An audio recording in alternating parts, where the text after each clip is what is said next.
Hello everyone and welcome back to the third and final tutorial of the Banished 3-part tutorial series where I teach you how to get started in the Banished mod pack, soon to be released hopefully tomorrow morning. Yeah, we're really close now. I'm just trying to get these videos prepared, ready for it. And as you can see, we've got a lot of steps to get through, and this is only the basics as well. So we're going to start off here with a crystal ball. When you first spawn in your world, you're going to have this crystal ball. I would recommend go ahead and right click with this just to get it out of the way, free up your inventory slot. So this is going to be loud, bear with. Oh, that's so loud in my headphones. And then essentially all you need to do is just click on here and choose your gender. I'm male, interested in female, and then your name, which will be Dan. Now the reason I have Minecraft Comes Alive in is because, well, if you understand the backstory to this mod, it kind of makes sense. You were banished for stealing in your old community, you go out there, you try and survive because you've been banished, and eventually you end up with a few other people moving in and ended up with your own settlement. So that's kind of the end goal. Anyway, now that's out of the way and you've freed up that inventory slot, the next thing you want to do is rummage. Now I've already covered rummage in the first part of the tutorial series, so I'm not going to cover it there, but rummaging will allow you to get saplings, sticks and branches. Now what you need first are the sticks, so you can go ahead and turn those saplings into sticks, or you can turn the branches into 2 sticks. Once you've got those sticks, you're also going to need to go ahead and just break some normal grass. This will give you plant fibre, which we're going to use to turn into plant twine. If you're lucky, you may also get a grasshopper, and at this early stage eating bugs is probably your best bet. So if you get some grasshoppers, hang on to them. You may of course also get some apples from rummaging there. Alright, so once you've got some of this twine, you're going to go ahead and do it in an L shape, and that will give you, just do the whole lot, the plant twine. There we go. So we've got a few bits and pieces. Next thing we need is some flint. So there's a number of ways to get that. Obviously there's some on the bottoms of rivers, there's some underground in open caves. Doesn't matter how you get it, just try and get some if you can. And if you need more, you can do 3, and then that of course will give you a bunch more. Now I certainly don't need that many, so let's go ahead and chuck some of these away. So now we've got a flint. The next step is to turn some of it into napped flint. Now to turn flint into napped flint, we need to be in game mode 0. Now I'm going to take damage because my first there, but basically all you need to do is left click, and as you can see, on the odd occasion you might get a napped version. It has to be a solid surface, so any of the stone walls will do. There you are, there's a second piece. Let's go jump back into creative real quick. So that is how you get napped flint. Let's go ahead and grab some more, shall we? There we are. So this gives us our basics. Now we've got some napped flint, plant twine and sticks, because I forgot to mention you can't chop down trees now, there are no wooden tools and you can't punch them. So the first thing we're going to do is now use these 3 items to go ahead and create ourselves a hatchet. Which, I put nothing in here, that was genius. It doesn't matter, we're going to make it. So we need that, the gnat and the plant twine to give us our flint hatchet. Oops. Leave a spare one in there, leave those in there as well, I'm not sure if I need them yet. So now that we've got a hatchet, now we can finally go ahead and cut down a tree and get ourselves some planks, well, some wood. However, upon placing the oak, you'll notice that you no longer get plants, instead you get a chopping block. So this is where things start to change. What we need to do now is, if I go ahead and create the chopping block, it'll give you a chopping block like this. You place your log on top, and then you simply, well, you don't do that, that's for true. It would help if I was once again in the correct game mode. So we just go ahead, 4, so it takes 4 hits there with this axe. Again, 1, 2, 3, 4. and it spits out the planks. 1, 2, 3, 4. 1, 2, 3, 4. So depending on what axe you have, the more planks you will actually get, and eventually over time this will become sort of split, and eventually you'll have to replace it, but that's not too bad. So that's how we get ourselves up to getting some wooden planks. So now we can move on and make some other flint tools. The next flint tool we really need is the pickaxe, so we can go and do some mining. So we're going to need a few of these, which I've already got. Let's bring you away. Let's go ahead and put you guys away. So as I've just shown there, the recipe, nice and easy. A bit of twine and then the napped. There we go. And that will give us the pickaxe. So now that we have the pickaxe, we need to go ahead and mine our stone as we normally would. But once again, things have changed. You'll first notice that it takes ages to actually mine it. That's not because of the pick you're using. Stone is just really, really hard to mine. And it also drops into actual rock pieces now, which can also double as a weapon if necessary, although very weak. So you're going to go ahead, mine up a bunch of stone for yourself. Now the next thing, we need to work towards getting cobblestone. Wow, those bees are annoying. So the next thing we're going to need is some clay.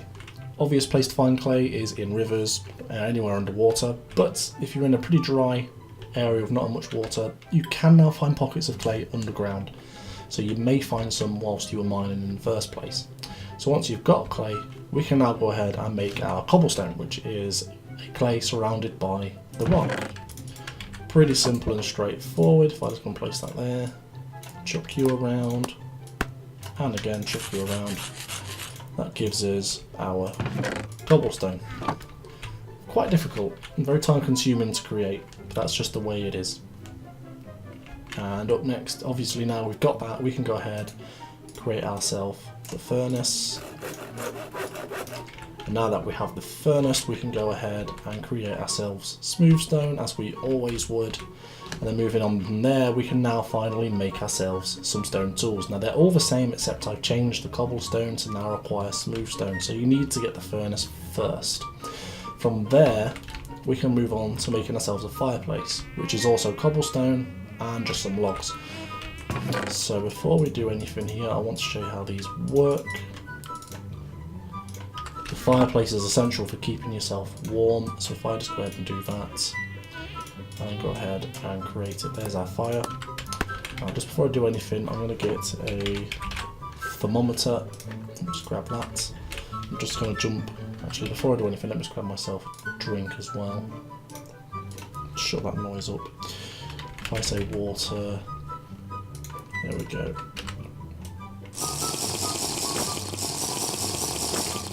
Right, let's jump back into here. There we go. So now I've got water, so it's not going to bother me. But as you can see, once my game mode message is removed, at the moment I'm apparently in the cold area, so it's pointing to the blue, and it will get colder the more the sun goes down. So let's go ahead and chuck down the fireplace. Right, but now, how do we light it? That might be the next question. How exactly do we light it? Well, you need to use sticks, and then you right click the sticks on there. It's not 100% guaranteed, as you can see the sticks are going down. Oh, there we go, and now it's lit. Now you can see my thermometer is way up in the red. I'm gaining heat, and that will be represented in that small ball in here in the centre of my screen. You'll see arrows going up or down every now and then to represent which way your temperature's going. Eventually, if it goes blue, you're getting cold, and then it'll turn into a snowflake, and then the snowflake will start to violently jump around as you start to freeze to death. On the other flip side of things, if it's going up, it'll turn red and red and red, and once it's really red, you have a chance of dying of exhaustion, or your thirst will go down rapidly and you'll dehydrate and die. So temperature is an absolute primary concern. So as you can see, I get close there, it's warm. If I move away, it's normal. If I get close again, it jumps up. So you can see how the temperature works there. So that's the fireplace. Moving on, we of course need water, as you've just seen there. I need to drink. So you may want to go ahead and grab yourself some sand craft up some bottles, and then you can fill them with dirty water. For now, dirty water will just have to do, and then you can go ahead and drink those if you're thirsty. Simples. Next up we have torches. You may have noticed that torches are not the same anymore, they're now changed. They are interchangeable, they can use coal or charcoal, and they will give you these new torches from Primal. Now you might be wondering, but every time I place them, they're not lit. True, they're not lit, you're absolutely right. And the first thing we need to do is light them. Now you can use a flint and steel, but at this early stage in the game, chances are you ain't got one. So what we're going to do is make what is called a fire bow, which is just sticks and some more of that plant twine. Now I'm not going to bother making one because I don't want to be here all day. Let's go ahead and just grab it. And then what you'd simply do is you actually need sticks. Where's my sticks? With sticks in your inventory, you would simply right click and it will create a fire, or potentially create a fire. Now it will consume the sticks, so I'm just going to hold shift and there we go, we've got one. Oh, there we go, second one just lit. Oh, that one went out. Come on. There we go, that's the next one.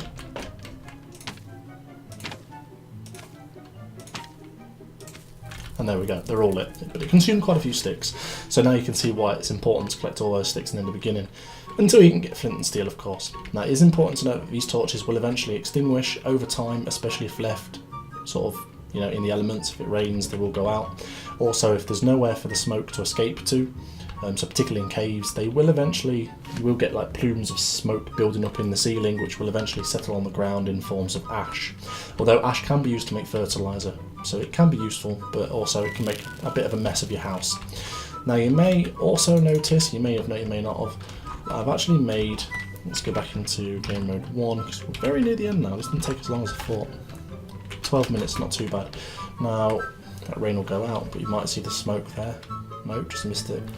Now you may have noticed I put some red wall in front of these steps, and that's because once you've got to this point, you don't necessarily have to do them in this order. For instance, if you're having troubles with temperature, you're freezing, but you're doing okay with food, skip the furnace, go straight ahead and move on and make that fire. Get yourself warmed up first. On the other hand, you know, you may not care about making these stone tools. You may want to move on and do, there was another step, what was I thinking of? I can't remember now, there was another step I was thinking, but either way, a lot of these steps, you know, they're interchangeable. Do what you need to do first. Oh yeah, that was it. Rather than making the smooth stone to make stone tools, if you're having a problem with first, skip that out, go straight for the sand, cook that up instead, because the time it takes to do each step could be the difference in saving your life, particularly if you are on hard. I mean, if I go game mode 0, I'm on peaceful, you can see I've got all of my hearts. If I go easy, you see I've got lose 3 hearts. If I go normal, lose even more hearts. And finally, if I go hard, which is what I'll be playing on, there's only 3 hearts. Now you can get more heart containers in dungeon chests to increase that later on, but my point is, with that amount of health, fighting against them in my temperature, my ball in the middle is going a bit orange, not I'm a bit warm. One way to cool down is to jump in water, that could often work. Let me grab my thermometer back, because this is also part of the survival, I feel it necessary to mention. So if I jump in water, how does that jump up? How does that go up? Wow, that's bizarre. Unless it's because it's in desert. I'm not sure, that's very strange actually. Usually water cools you down. What biome is this actually? Just the plains. How bizarre. That's very strange, so this water's warming me up. Oh, there we go, now it's dropped. There we go, now it's working. I'm not sure what's going on there. It just took a while, but as you can see, it cools you down a bit. So sometimes if you're in a hotter biome, standing in the water can help you cool off. So that's the basics. That's the basic survival 101. And I hope this helps you out and helps you get into the mod pack. And I hope you all enjoy the mod pack and this video series. Thanks for watching, guys, and I shall see you in the next one. Take care.